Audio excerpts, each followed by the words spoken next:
കേരളത്തെ മദ്യവിമുക്തമാക്കാൻ പ്രതിജ്ഞാബദ്ധരാണ് LDF മുന്നണി. മദ്യത്തിന്റെ ഉപയോഗവും ലഭ്യതയും കുറയ്ക്കാൻ കർശനമായ നടപടികൾ എടുക്കും. അതൊരു ഇലക്ഷൻ പരസ്യമാണ് ശരി. പക്ഷേ KPSC ലളിതയും ഇന്നസെന്റും ഇന്ന് ജീവിച്ചിരുന്നെങ്കിൽ സർക്കാരിന്റെ മുഖത്തേക്ക് നോക്കി ഉറപ്പായും ചോദിച്ചേനെ, ഇത്രയും വലിയ കല്ലുവച്ച നുണകൾ, ആനക്കള്ളങ്ങൾ സഖാക്കളെ ഞങ്ങളെ കൊണ്ട് പറയിച്ച് എന്തിനാണ്? അത് പാതകമല്ലേ? ബാറുകളുടെ സമയം കൂട്ടിയിട്ടില്ലെന്നും നേരത്തെ ഉണ്ടായിരുന്നു ഇപ്പോൾ ബാധകമാക്കിയതാണെന്നും നേരത്തെ ഒയാസിസ് കള്ള് കമ്പനിയുടെ PRO പോലെ മഴക്കുഴി എണ്ണാൻ പോയ കോമ്രേഡ് MP രാജേഷ് പറയുന്നുണ്ട്. അത് മൂർത്തം അമൂർത്തം എന്ന് MP ഗോവിന്ദൻ ഫോർമാറ്റിൽ ഐവാഷാണ് വിട്ടുകളഞ്ഞേക്ക്. ആ സമയം നീട്ടിത്തരണേ തമ്പ്രാക്കളെ എന്ന മദ്യമുതലാളിമാരുടെ ദയനീയമായ അഭ്യർത്ഥനയിൽ ഒരു ചാരിറ്റി എന്ന മട്ടിൽ ആദ്യ മാസം 29-ന് മുഖ്യമന്ത്രിക്ക് മുന്നിൽ ഫയലെത്തൽ, 31-ന് തീർപ്പാക്കൽ. ആ പേപ്പർ നീക്കത്തിന് പ്രകാശവേഗമാണ്. ബാറുകളുടെ സമയം 2 മണിക്കൂർ നീട്ടിയപ്പോൾ മാത്രമാണോ മാനിഫെസ്റ്റോയിൽ തള്ളിവെച്ച വെറും വാക്കളുടെ അട്ടിമറി വഞ്ചന? ആദ്യ പിണറായി സർക്കാർ വരുമ്പോൾ ബാറുകളുടെ എണ്ണം 29-എങ്കിൽ 10 വർഷം പൂർത്തിയാക്കുമ്പോൾ 3000% വർധനവാണ്. എണ്ണം 884.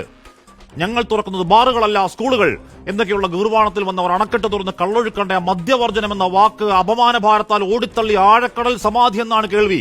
ഒന്നും പോരാഞ്ഞ് സർക്കാർ വക ബ്രാൻഡിക്ക് നൂലുകെട്ടും ചോറൂണും പേര് വിളിക്കൽ പാരിതോഷികം.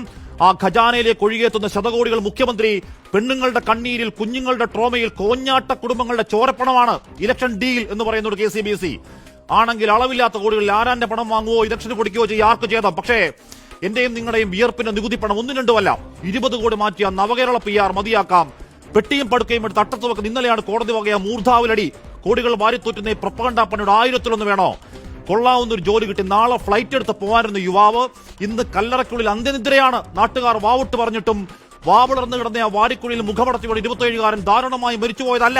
ഈ പരാജയ സിസ്റ്റത്തിന്റെ അറുകൊല സംവിധാന പിഴകൾ പുട്ടിയടിക്കാൻ കള്ള PR കൂട്ടങ്ങളില്ലാത്ത, വേദനകളില്ലാത്ത ലോകത്ത് സഹോദര യാത്രാമൊഴികൾ നിത്യശാന്തി.